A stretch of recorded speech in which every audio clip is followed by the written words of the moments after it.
અનીતિથી કોઈ દી ન લેવું, ભ્રષ્ટાચારથી કોઈ દી ગ્રહણ ન કરવું. ત્રણ સંત ભેગા થયા. ભારતના સંત, ચીનના સંત અને જાપાનના સંત ત્રણ ભેગા થયા.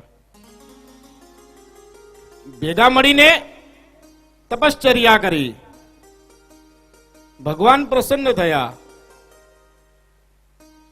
ભગવાને કહ્યું શું જોઈએ?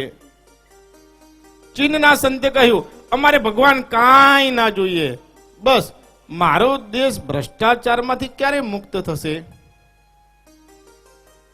ભગવાને કહ્યું હજુ 90 વર્ષ લાગશે. એ સંતના આંખમાંથી આંસુ આવ્યા. અરે રે! સંતે પૂછ્યું કેમ તમે રોવો છો? બાજુવાળા સંતે જાપાનના ભારતને પૂછ્યું ભાઈ તમે કેમ રોવો છો? ભગવાને કીધું જ ખરું 90 વર્ષે તમારા દેશમાંથી ભ્રષ્ટાચાર મુક્ત થશે. એ સંતે કહ્યું મને એ વાતનો આનંદ છે કે 90 વર્ષે મારો દેશ ભ્રષ્ટાચારમાંથી મુક્ત થશે, પણ મને એ વાતનું દુઃખ છે કે હું એ દી જોઈ નહીં શકું, કારણ કે મારી ઉંમર અત્યારે 88 વર્ષ થઈ છે અને હજુ પાછું બીજું 90 વર્ષ, એટલે એ પહેલા તો હું જતો રહેવાનો. એટલે મને એ વાતનું દુઃખ છે કે હું એ દિવસ જોઈ નહીં શકું. આ સંતની ભાવના તમે જોવો. એ કોઈ દી પોતા માટે કોઈ દી ન વિચારે, એ હંમેશા બીજાનું વિચારે. એનું નામ સંત. બીજાનું વિચારે એનું નામ સંત. જાપાનના સંતે પ્રશ્ન કર્યો ભગવાન મારા દેશમાંથી ક્યારે ભ્રષ્ટાચાર મુક્ત થશે? ભગવાને કહ્યું દીકરા હજુ મિનિમમ 55 વર્ષ લાગશે ભાઈ. એની આંખમાંથી પણ આંસુ આવી ગયા. અરે રે હું નહીં જોઈ શકું, મારી ઉંમર પણ 70 થઈ ગઈ, બીજા 55 તો હું જીવી નહીં શકવાનો. એની આંખમાંથી આંસુ આવી ગયા.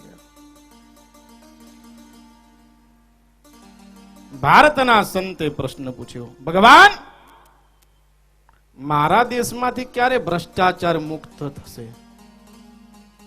ભગવાનની આંખમાંથી આંસુ આવી ગયા. ભગવાન કે હું જ નહીં જોઈ શકું ભાઈ.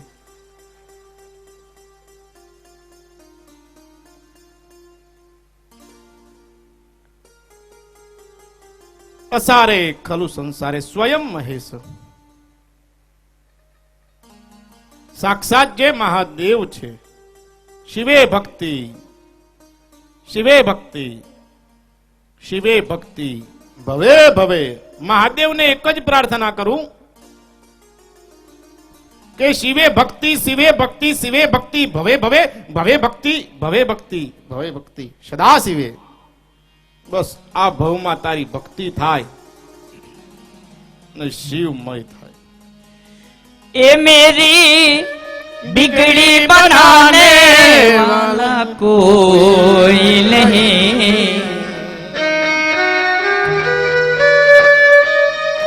ए मेरी बिगड़ी बनाने वाला कोई नहीं, भोलेनाथ से निराला यहाँ कोई नहीं, भोलेनाथ से निराला यहाँ कोई नहीं.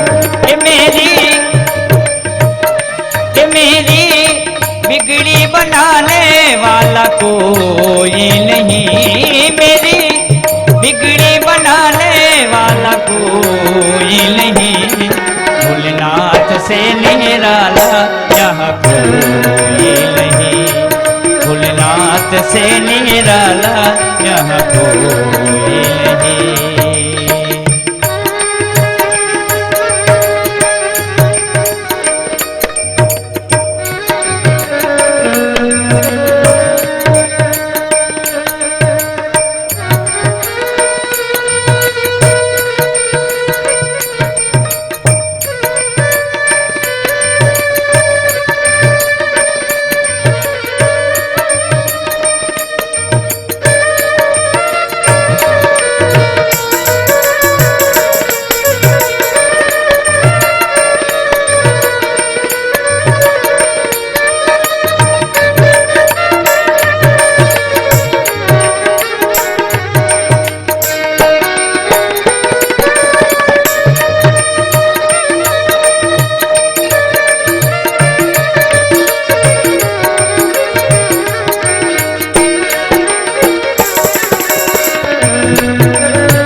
સેવકા ડમરો ડમ ડમ બોલે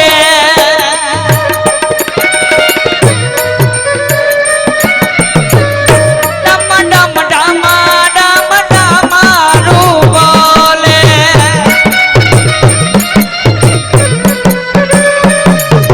સેવકા ડમરો ડમ ડમ ડમ ડમ ડમ ડમ ડમ ડમ ડમ ડમ ડમ ડમ ડમ સેવકા ડમરો ડમ ડમ બોલે અગમ નિગમ કા ભેદ ખોલે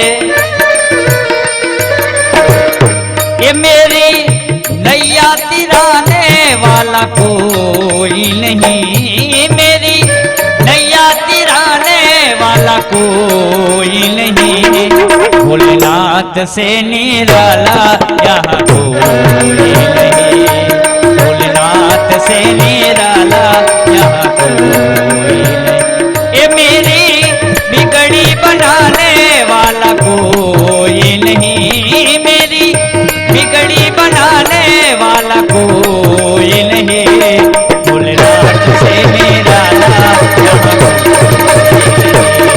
भोलेनाथ से निराला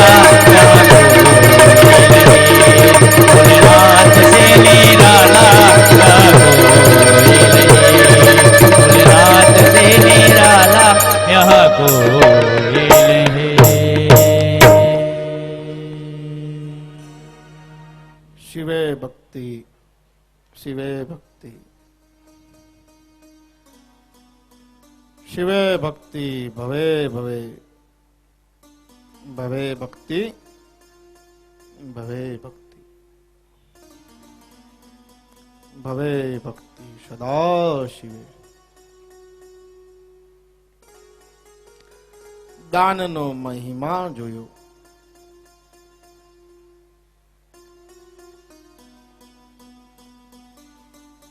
બ્રહ્માજીએ જ્યારે આ સૃષ્ટિની રચના કરી મનુષ્યોની રચના કરી એની સાથે સાથે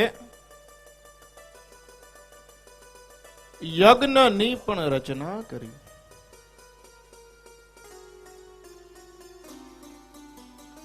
ભગવાન શિવે કહેલું છે કે મનુષ્યને મન વાંછિત ફળ જોઈએ ને તો યજ્ઞના માધ્યમથી એ પ્રાપ્ત કરી શકે છે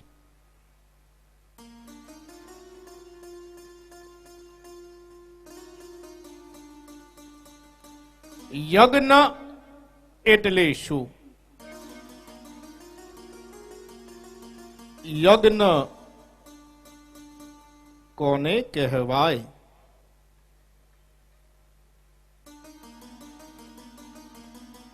ખૂબ મહત્વ છે યજ્ઞનું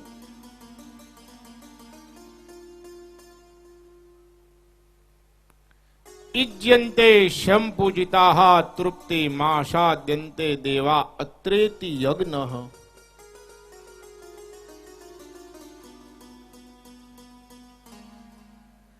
જે કાર્યમાં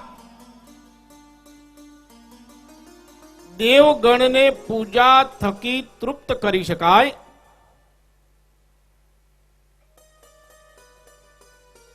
અને એનાથી આપણી મનોકામના પૂર્ણ થાય એને યજ્ઞ કહેવાય કારણ કે દેવતાઓને પણ કાંઈ શક્તિ જોઈએ જેમ આપણે જમીએ છીએ એવી રીતે દેવતાઓને પણ કંઈ ભોજન જોઈએ અને દેવતાઓ શેનાથી તૃપ્ત થાય યજ્ઞથી તૃપ્ત થાય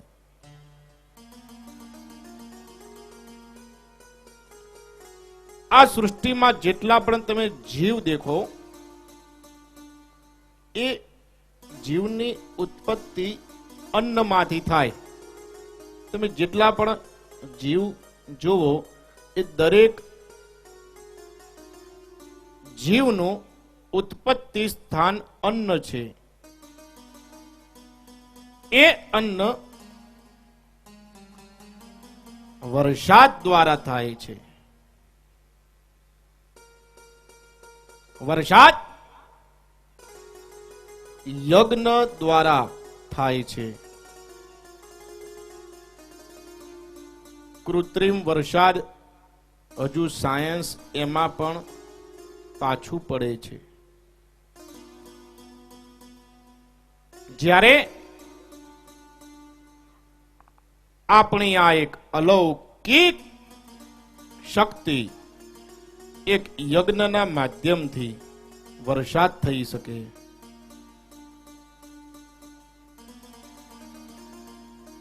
જેમ નરસિંહ મહેતા મલાર કેદાર ઇત્યાદિ રાગ ગાય અને ભગવાનને આવવું પડે, એવી રીતે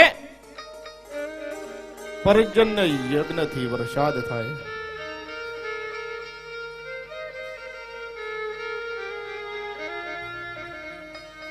યજ્ઞનું એટલું બધું મહત્વ છે. ઉત્તંચ દત્તંચ તથૈવ તિષ્ઠતિ. અગ્નિમાં હોમેલું અને કોઈને દાન આપેલું હંમેશા માટે રહે છે. એ કોઈ દી નિરર્થક નથી થતું.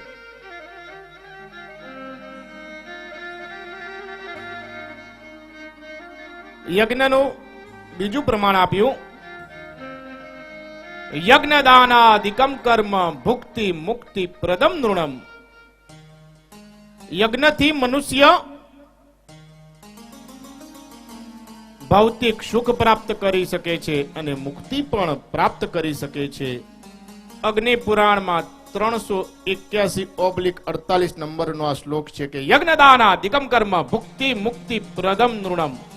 વ્યક્તિને ભૌતિક સુખ આપે છે અને અંતે મુક્તિ આપે છે. મહાભારત એમાં યજ્ઞનું બહુ મહત્વ છે. મહાભારતમાં શાંતિ પર્વ આવે, એમાં 61/48 નંબરનો શ્લોક છે કે નહીં યજ્ઞ સમમ કિંચિત ત્રિષુ લોકેષુ વિદ્યતે તસ્માદ દિષ્ટિન મિથ્યાહો પુરુષેણાનુસૂયતા. નહીં યજ્ઞ સમમ કિંચિત. આ ત્રણેય લોકમાં યજ્ઞ જેવી કાંઈ વસ્તુ નથી. નહીં યજ્ઞ સમમ કિંચિત ત્રિષુ લોકેષુ વિદ્યતે. મનુષ્ય જે ધારે એ યજ્ઞથી પ્રાપ્ત કરી શકે. હિન્દુ ધર્મમાં પ્રમુખ સ્થાન એ યજ્ઞને આપવામાં આવ્યું છે.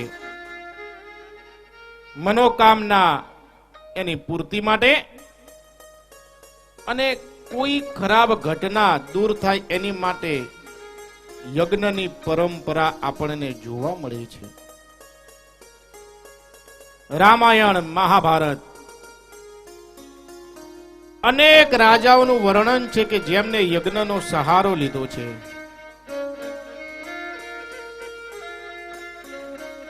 અને યજ્ઞ એ એક વિજ્ઞાન પણ છે. એની અંદર તમે જે ગાયનું ઘી, ગાયના છાણ, દરેક પ્રકારની સમિધાઓ, ખીજડો, આંબો, ખેર, દરેક પ્રકારની સમિધાઓ તમે જ્યારે હોમો તો સાયન્સ પણ કહે છે એમાં એક અલૌકિક ગુણ પેદા થાય છે. અને જ્યારે વેદના મંત્ર એની અંદર ઉમેરાય એટલે એની સ્ટ્રેન્થ, એની તાકાત ખૂબ વધી જાય છે. યજ્ઞથી ખરાબ આત્માઓ પણ દૂર થાય છે અને પોઝિટિવ એનર્જી, સારી શક્તિ સંચય થાય છે યજ્ઞથી. યજ્ઞથી તમે ધારો તે કરી શકો. કથાઓ તો અનેક પ્રકારની તમે દરેકે શ્રવણ કરી હશે, પણ યજ્ઞ વિશે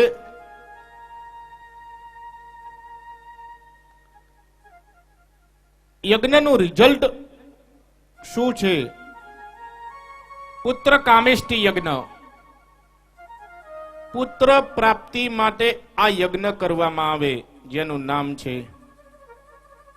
પુત્ર કામેષ્ટિ યજ્ઞ. આ યજ્ઞ કોને કરાવેલો? દશરથ રાજાએ અને એના પરિણામ રૂપે શ્રી રામ સહિત 4 પુત્રની પ્રાપ્તિ થઈ. આ યજ્ઞના આચાર્ય ઋષ્ય શૃંગ હતા, જેમને આ યજ્ઞ સંપન્ન કરાવ્યો હતો. દશરથ રાજાનો યજ્ઞ, પુત્ર કામેષ્ટી યજ્ઞ, જેના આચાર્ય હતા ઋષ્ય શૃંગ. બીજા નંબર પર યજ્ઞ આવે અશ્વમેઘ યજ્ઞ. આ યજ્ઞ એનો હેતુ એ હતો કે ચક્રવર્તી સમ્રાટ જે રાજાને બનવું હોય એ રાજા એનો પોતાનો ઘોડો છૂટો મૂકે બીજા રાજ્યમાં, અને એ રાજ્યમાંથી જો ઘોડો પાછો આવી જાય તો સમજી લે કે એ રાજ્યએ શરણાગતિ સ્વીકારી લીધી છે. પણ ઘોડો પાછો ના આવે તો એનો અર્થ એ થાય કે એ રાજાને આ ચક્રવર્તી સમ્રાટ જેને બનવું છે એની સાથે યુદ્ધ કરવાની ઈચ્છા છે, એટલે એ યુદ્ધ કરે.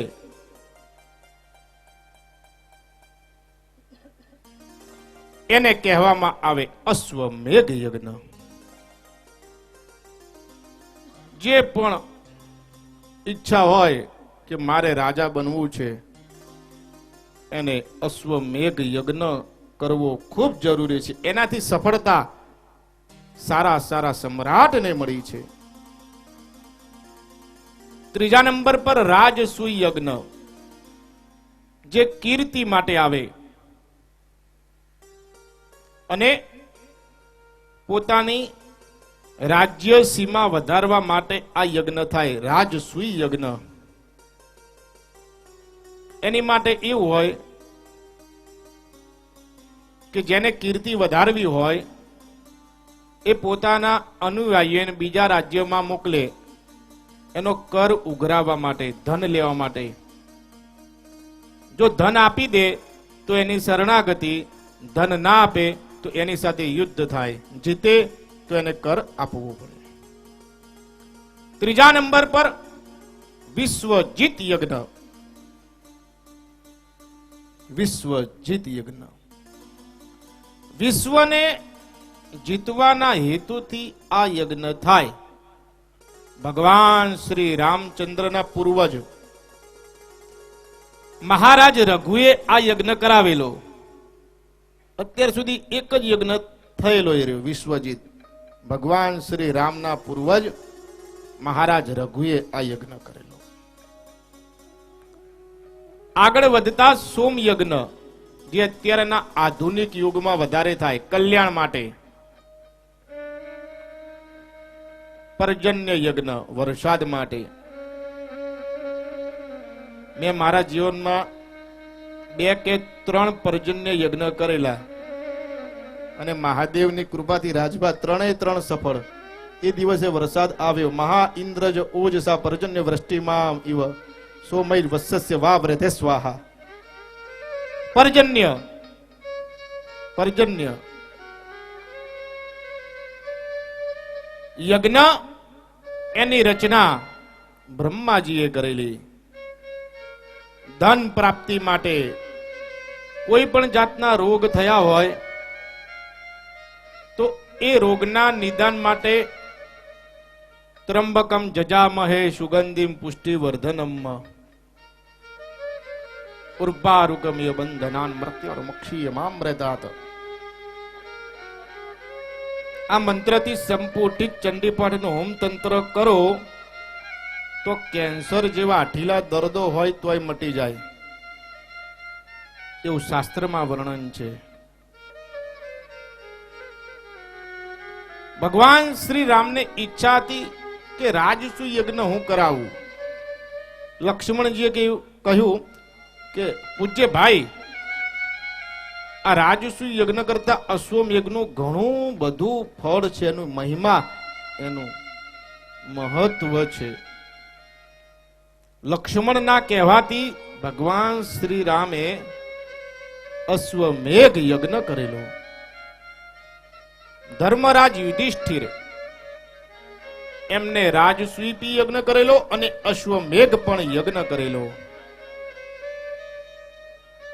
જ્યારે પાંડવો ઇન્દ્રપ્રસ્થ પર શાસન કરવા લાગ્યા ત્યારે એમને રાજસૂય યજ્ઞ કર્યો. અને મહાભારત પછી ભગવાન શ્રી કૃષ્ણએ કહ્યું, યુધિષ્ઠિર તું અશ્વમેઘ યજ્ઞ કર. અને પછી યુધિષ્ઠિરે અશ્વમેઘ યજ્ઞ કર્યો.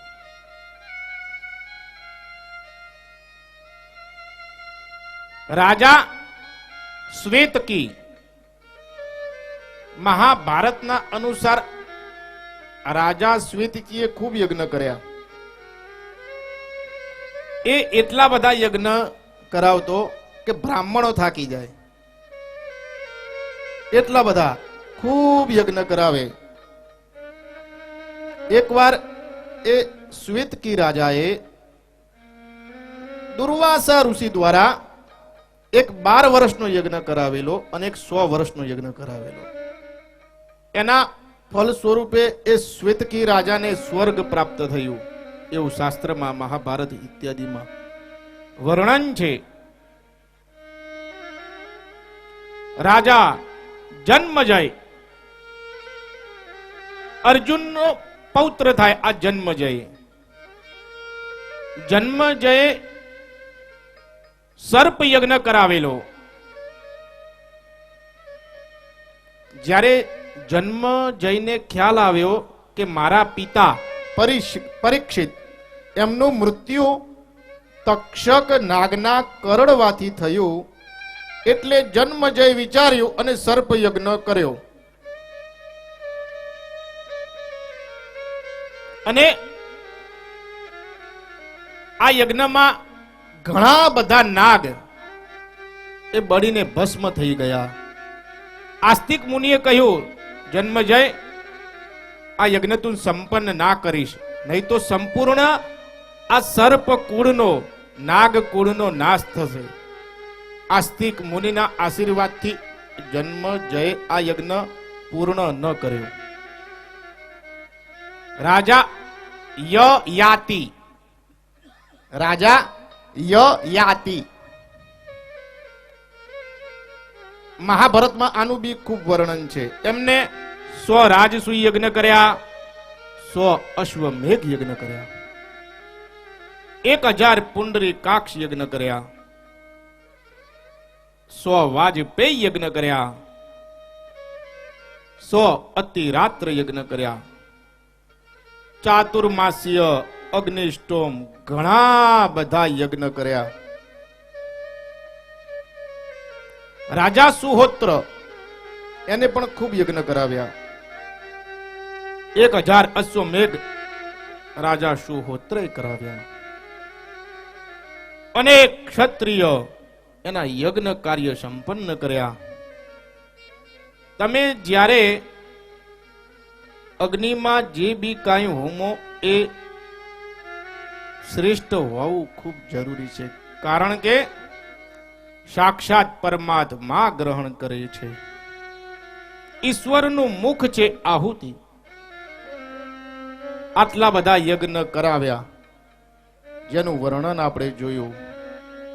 અત્યારે તો એક નવચંડી કરાવવાની હોય 10 જગ્યાએ તો ભાવ લે બાપુ કેટલા. યજ્ઞથી બહુ શ્રેષ્ઠાથી શ્રેષ્ઠ વિષ્ણુ યાગ યજ્ઞ પિતૃઓની કૃપા માટે, લક્ષ્મી યાગ, કમલા યાગ કમળની આહુતિનો યજ્ઞ, લઘુરુદ્ર, મહારુદ્ર, અતિરુદ્ર, નવચંડી, સતચંડી, સહસ્ત્રચંડી,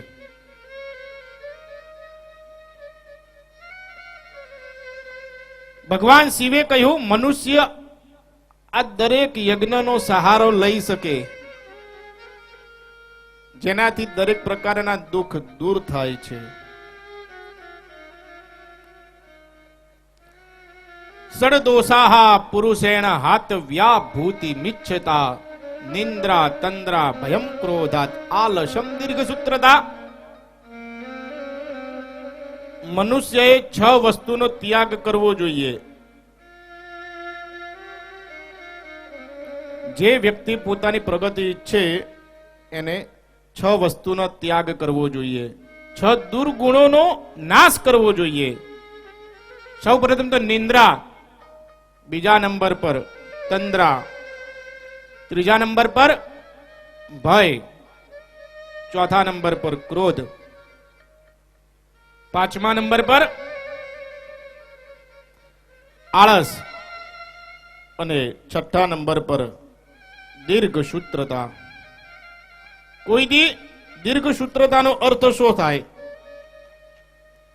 જે કામને જેટલો સમય લાગે એટલો જ સમય લાગવો જોઈએ, એનાથી વધારે સમય લાગે એને કહી શકાય દીર્ઘ સૂત્રતા. અમદાવાદ જતા 2 કલાક લાગે, જેને 4 કલાક લાગે એને કહી શકાય દીર્ઘ સૂત્રતા.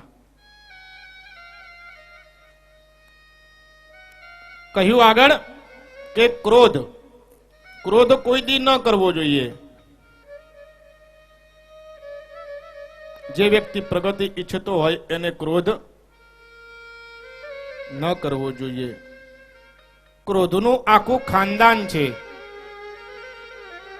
ક્રોધનો પરિવાર છે, એનું એક ફેમિલી છે. ક્રોધની લાડલી બેન છે જેનું નામ છે જીદ, હંમેશા એની સાથે રહે. ક્રોધની પત્નીનું નામ છે હિંસા, એ પાછળ હોય. અમુક વાર અવાજ સાંભળીને આગળ આવી જાય ને હિંસા થઈ જાય. ક્રોધના ભાઈનું નામ છે અહંકાર, જે એના પિતાથી ડરે છે, એટલે ક્રોધના બાપનું નામ ભય. ક્રોધની 2 છોકરી છે, એક નિંદા અને એક ચુગલી. એક મોં પાસે રહે ને બીજી કાન પાસે રહે. આ કુટુંબની એક નટખટી વહુ છે જેનું નામ છે ઈર્ષ્યા.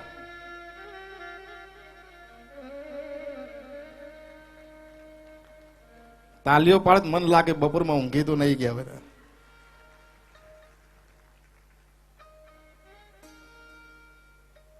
ક્રોધની પત્નીનું નામ છે ધૃણા, જે નાક પાસે રહે. અને ક્રોધની માતાનું નામ છે ઉપેક્ષા. કોઈ દી કોઈ બી મનુષ્ય પાસે ઉપેક્ષા ના રાખવી, અપેક્ષા ના રાખવી. સડદોષાહા પુરુષેણ હતવ્યા ભૂતિ મિચ્છતા નિંદ્રા તંદ્રા ભયમ ક્રોધાત આલસમ દીર્ઘ સૂત્રતા. આ 6 વસ્તુનો ત્યાગ કરવો જોઈએ. શુક્ર નીતિમાં આનું વર્ણન છે. આગળ વધતા શાસ્ત્રમાં એવું કહેલું છે કે પતિ પત્નીના ઝઘડામાં અને પિતા પુત્રના ઝઘડામાં કોઈ દી સાક્ષી નહીં આપવા જોઈએ. એનાથી શાસ્ત્રમાં એવું વર્ણન છે એ હિતનું કાર્ય નથી. બુદ્ધિશાળી માણસ કોને કહેવાય? કોઈ બી વ્યક્તિ ને પૂછ્યા વગર કાંઈ પણ જવાબ આપવો નહીં. જાણતા હોવા છતાં ન કહેવું, એ પૂછે તો જ કહેવું. અને સંસારમાં મૂઢની જેમ વર્તન કરવું. મનુસ્મૃતિમાં 110 અને પદ્મ પુરાણની અંદર 100/18 નંબરનો આ શ્લોકમાં આ ગુજરાતીનું વર્ણન છે કે કોઈ બી વ્યક્તિ પૂછે તો જ કહેવું. इस दुनिया में सबसे सस्ती चीज है सलाह. एक से मांगो हजारों से मिल जाएगी. सलाह हलनारा तो इतना बताओ बापू आम करो तो हारू लागे. इस दुनिया में सबसे सस्ती चीज है सलाह. एक से मांगो हजारों से मिल जाएगी. इस दुनिया में सबसे महंगी चीज है सहयोग. हजारों से मांगो एक से भी नहीं मिलेगा. આગળ વધતા ભોજનનો મહિમા બતાવ્યો.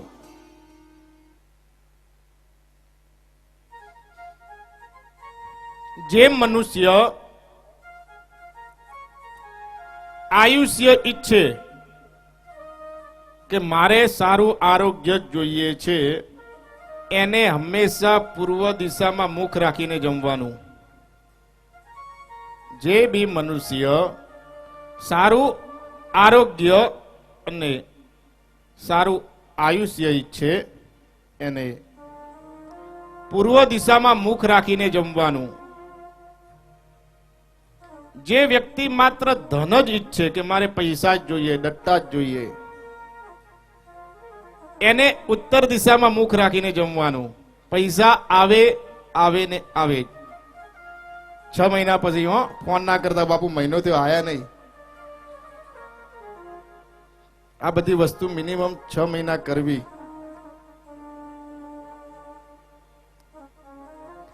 જે પણ મનુષ્ય પશ્ચિમ દિશામાં મુખ રાખીને જમે એનું દેવ વધે.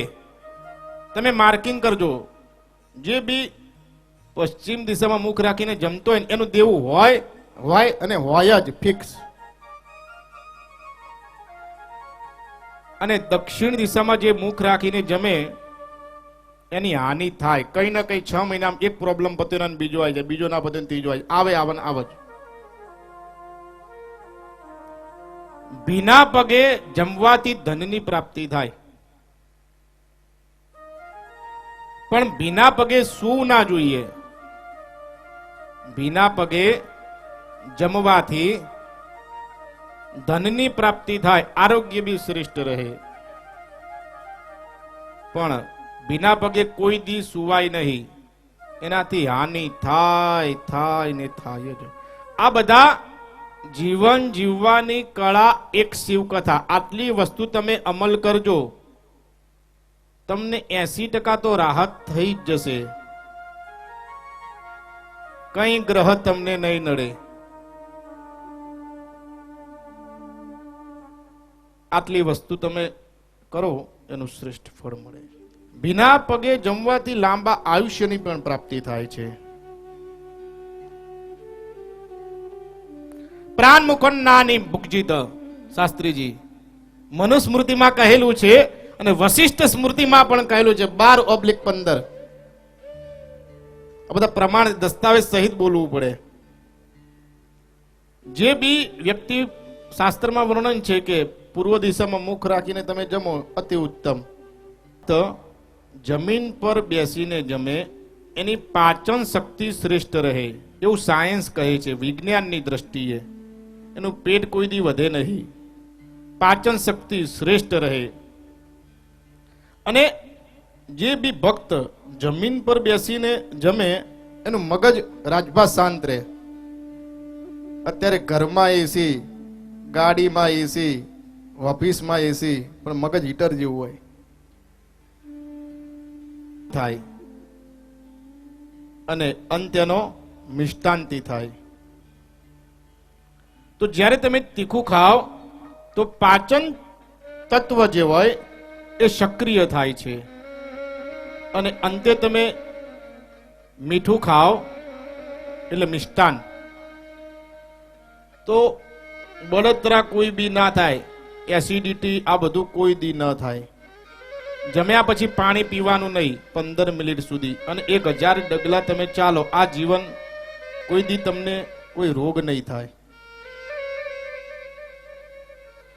ટીવી દેખતા ના ખાવું જોઈએ, અને છાપું વાંચતા ચા ના પીવી જોઈએ.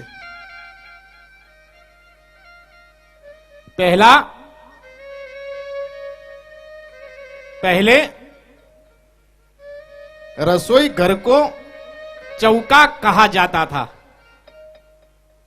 ये पहले की जमाने की बात है कि पहले रसोई घर को चौका कहा जाता था. चौका, यह चौका का अर्थ होता है 4 प्रकार. कब, कितना, कैसे और क्या. ए चौका का अर्थ है कब, कितना, कैसे और क्या। रसोई घर को चौका कहा जाता था, उसका 4 अर्थ कब, कितना, कैसे और क्या। इसका अर्थ होता है कब खाना चाहिए, दूसरे नंबर पर कितना खाना चाहिए, तीसरे नंबर पर कैसे खाना चाहिए, और अंत में क्या खाना चाहिए। सभी रस को मिलाकर खाया जाए उसको रसोई घर कहा जाता था। आजकल रसोई घर को क्या कहा जाता है, किचन। जहां पे हर रोज किच किच किच किच किया करते हैं वहां उसको किचन कहा जाता है। शास्त्र में कई प्रकार है कब, कैसे, क्या और कितना खाना चाहिए। ઘણું બધું વર્ણન છે। કઈ તિથિના દિવસે કયું ખવાય એટલું બી તમે અનુકરણ કરો ને તો કોઈ દી તમને દુઃખ ન પડે। પડવાના દિવસે કુષ્માંડનું શાક ન ખાવું, ધનનો નાશ થાય। પડવાના દિવસે કુષ્માંડનું શાક ન ખાવું। બીજના દિવસે તિથિ અનુસાર ચાલે છે। વેગણ નિષિદ્ધ છે, વેગણ બીજના દિવસે ન ખવા।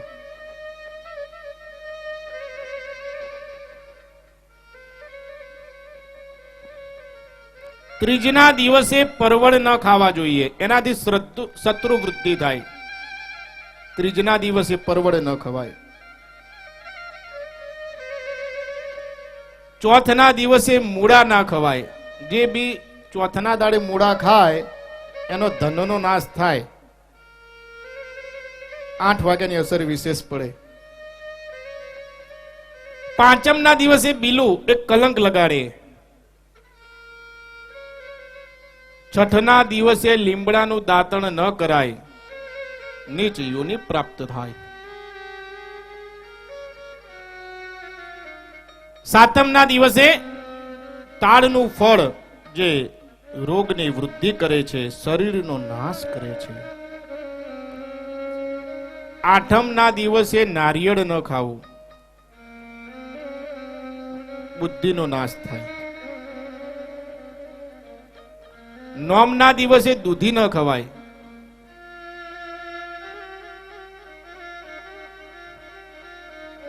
દસમના દિવસે કંબલી ન ખવાય।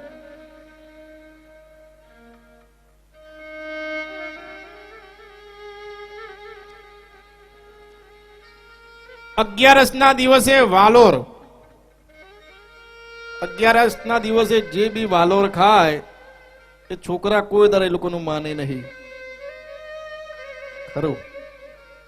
અગિયારસના દિવસે વાલોર કોઈ દી ના ખવાય। 12ના દિવસે પોઈ ના ખવાય। 13ના દિવસે વેગણ ના ખવાય। અમાવાસ્યાના દિવસે અને પૂનમ સંક્રાંતિ, 14, 8, રવિવાર, શ્રાદ્ધ એ દિવસે તલની કોઈ બી વસ્તુ ન ખાવી અને તલનું તેલની જે બી કોઈ વસ્તુ હોય એ દિવસે ન ખાવી જોઈએ। સૂર્યાસ્ત પછી પણ તલયુક્ત પદાર્થ કોઈ દી ન ખાવા જોઈએ। જે લોકો પૈસા ઈચ્છે એ લોકોએ રાત્રે દહીં, સંતરું આ ના ખવાય। જે બી પૈસા ઈચ્છે એને કોઈ દર દહીં, સંતરું રાત્રે ન ખવાય, નરકની પ્રાપ્તિ થાય। હાથમાં મીઠું લઈને કોઈ દિવસ ચાટવું નહીં। અમુક લોકો માથામાં તેલ નાખે અને પછી બધે ચોપડી નાખે, એ ધનનો નાશ કરે। જે બી માથામાં તેલ નાખીને જે વધેલું એનો સદુપયોગ કરે, જે જેટલું એ ધનનો નાશ કરે.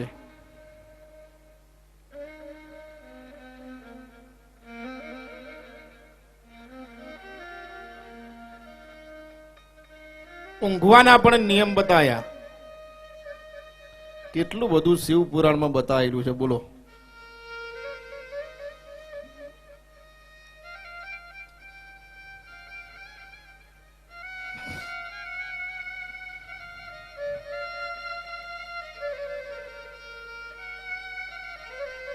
આ થોડું ઓછું અનુકરણ કરીએ પછી ગ્રહો બધા નડવાનું સ્ટાર્ટ થાય.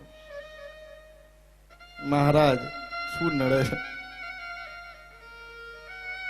હંમેશા કઈ દિશામાં મુખ રાખીને સૂવું જોઈએ? પૂર્વ યા દક્ષિણ દિશામાં માથું રાખીને જ સૂવું. પૂર્વ યા દક્ષિણ દિશામાં જ માથું રાખીને સૂવું. ઉત્તર અને પશ્ચિમ તરફ કોઈ દિવસ મુખ રાખીને ન સૂવું. શરીરમાં રોગ પેદા થાય. વિદ્યાર્થી લોકોએ ખાસ રાજભા એક ભજન થોડું હાલો.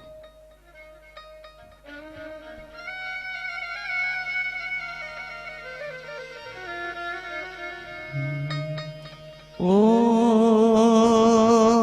अंग विभूति गले रुंडमाला शेष नागली पुटायो बाको तिलक भाल चंद्रमा घर घर अलक जगायो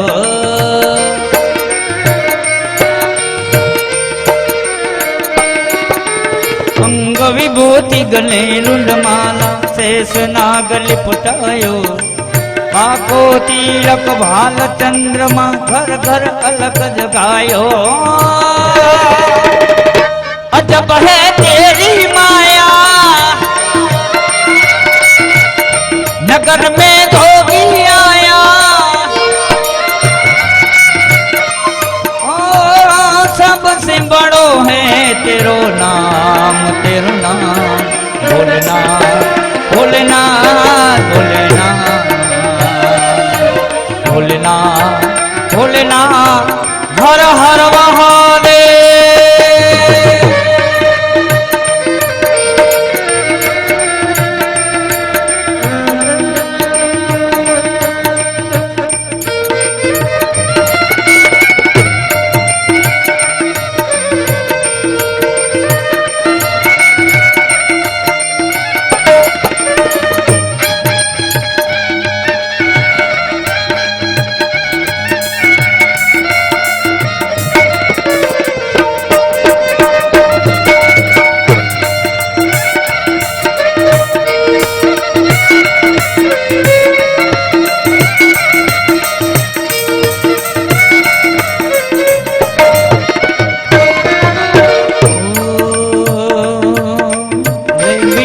निकली नंदरानी कंचन थार धरायो लियो वीक्ष जोगी जाओ जंगल में बालक मेरो डरायो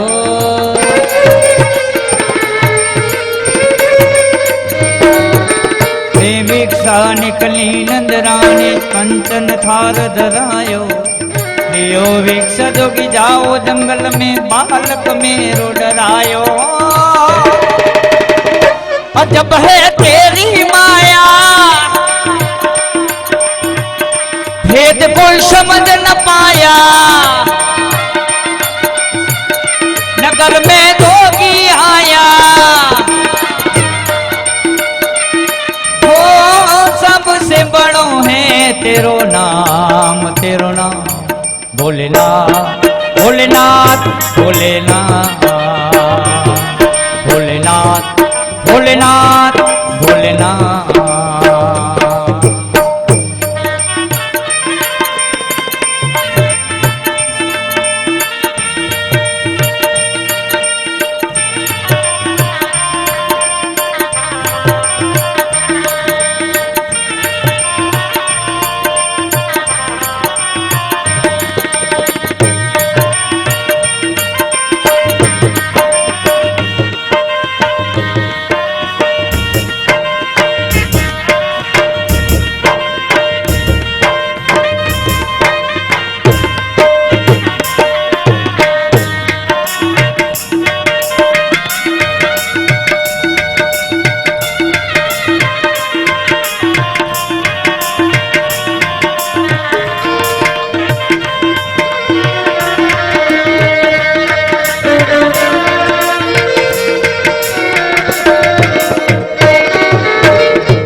महादेव शंभो हर हर विश्वनाथ शंभो हर हर महादेव शंभो हर हर विश्वनाथ शंभो हर हर महादेव शंभो हर हर सोमनाथ शंभो।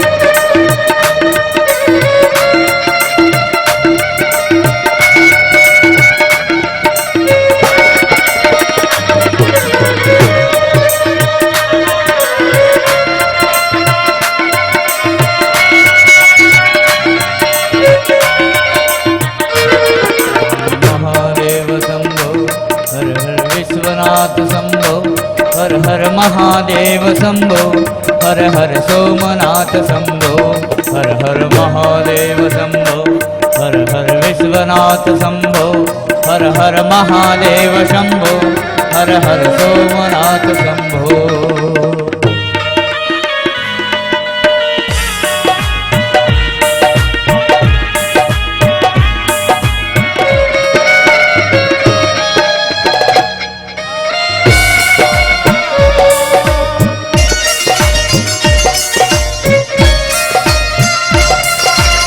महादेव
गंगाधर गिरिधावर ईश्वर ओमकारा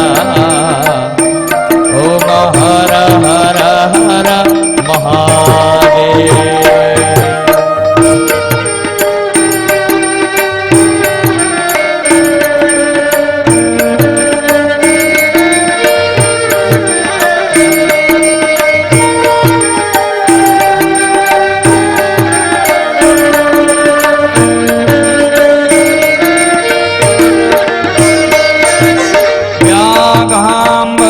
पीतांबरी शिव श्यामे पहिर्या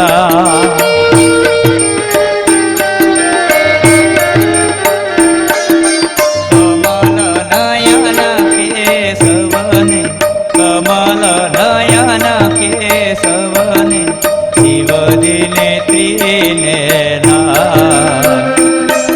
ओम हर हर हर महादेव।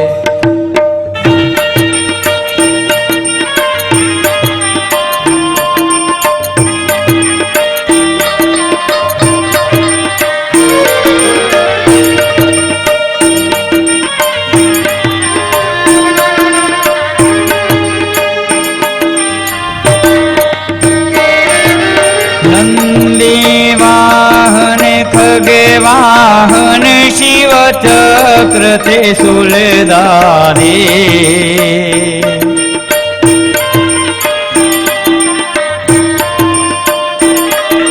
त्रिपुरारी मोरारी त्रिपुरारी मोरारी जय कमलाधारी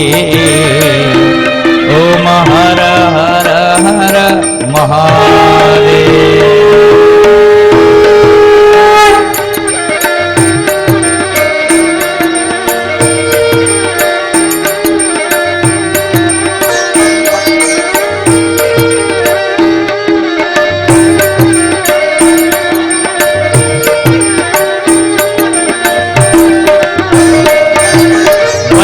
વૈકુંઠ વસે વિષંભરી શિવજી કૈલાસે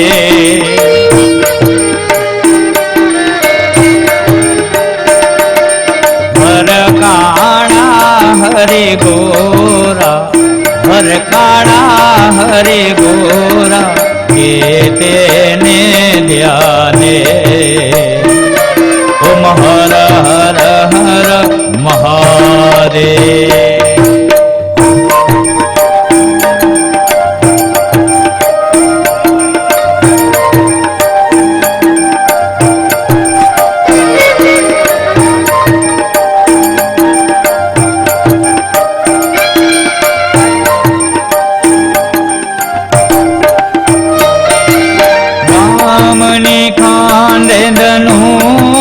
શિવ ખાંદે જોડી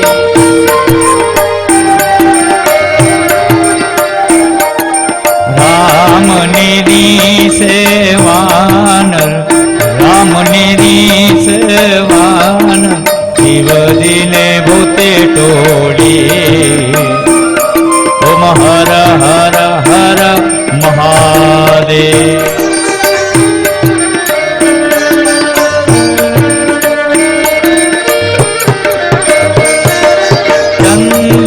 ચડે ત્રિકમને શિવ હરવસ માંગે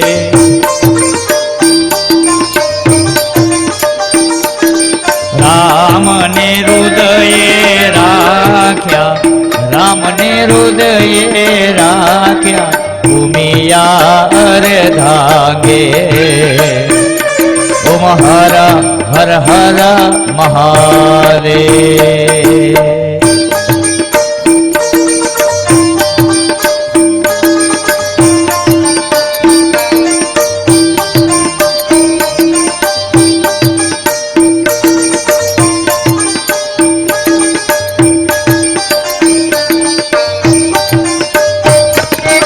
ચંદને ચડે તે કમને શિવ હરવસ માંગે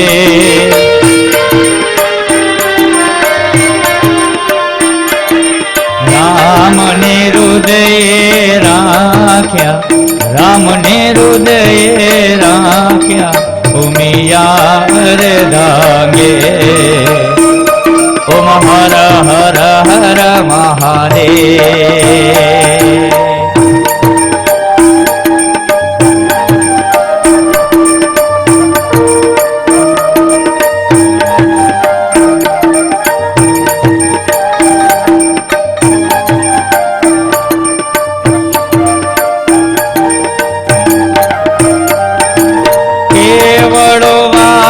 કેશવને શિવજીને દતુરો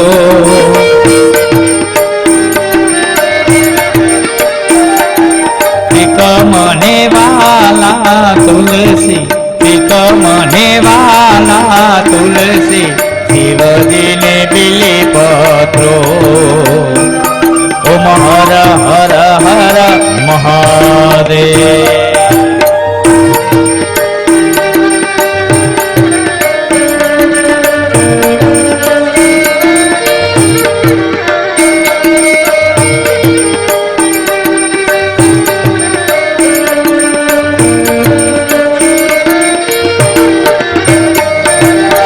લક્ષ્મીવર ઉમિયાવર શંકર શામળિયા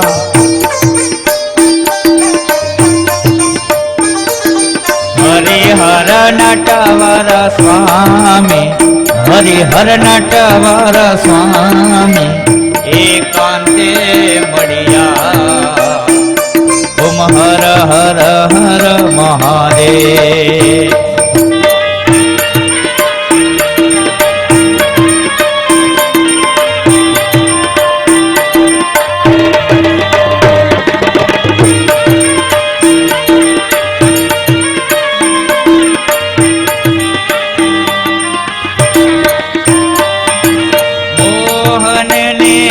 મહાદેવ જો સુંદર ગાસો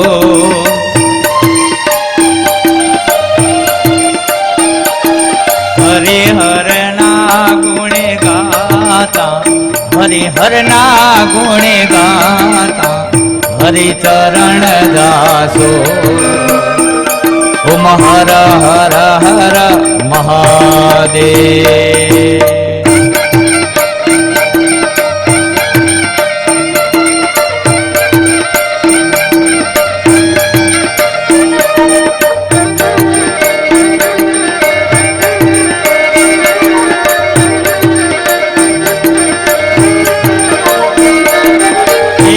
એક સ્વરૂપ અંતર નવ દરસો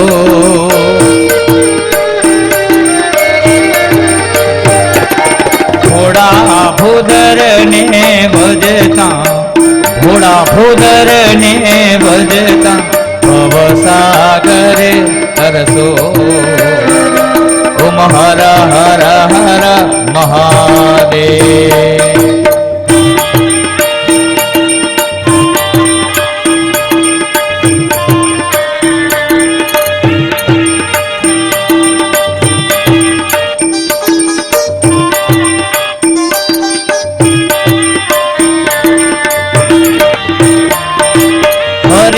હરાની આરતી જે કોઈ ગાશે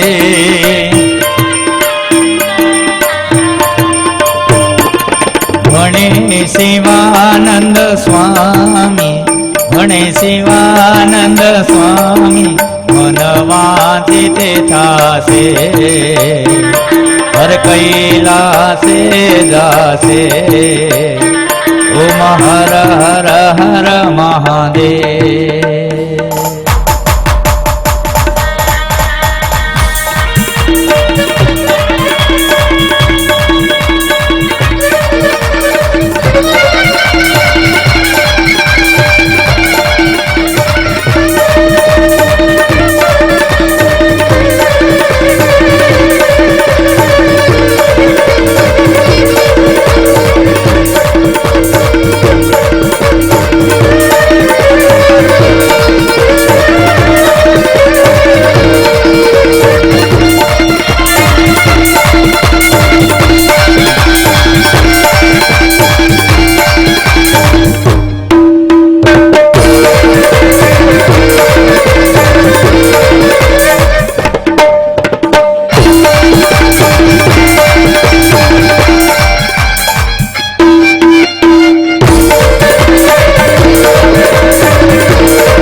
शशि भाल में बिराजे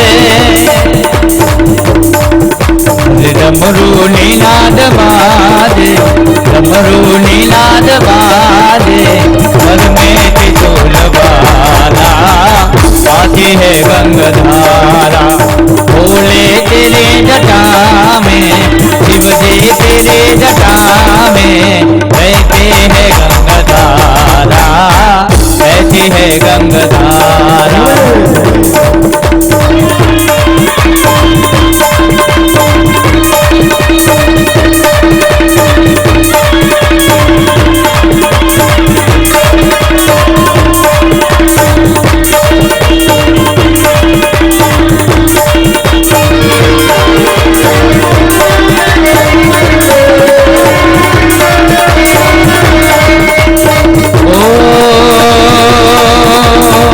Oh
દાદાનો 11-12 તાલીઓ પાડવાની. બોલીએ શ્રી કેવલેશ્વર મહાદેવ કી જય જય જય જય જય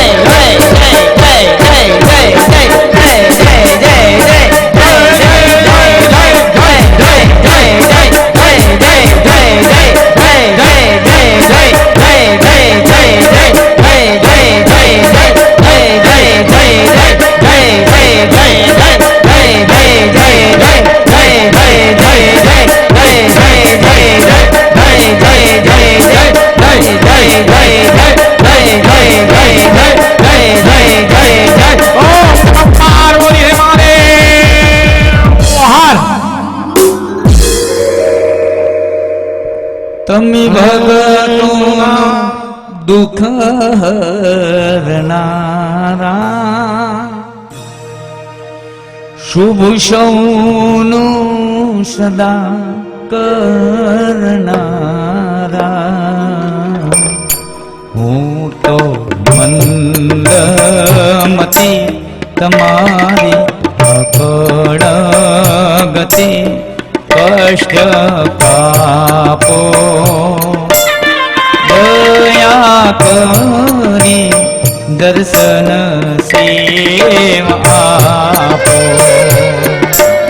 એ દયા કરી દર્શન સેવા આપો શંભો શરણે પડી માંગો ઘડી રે ઘડી કષ્ટ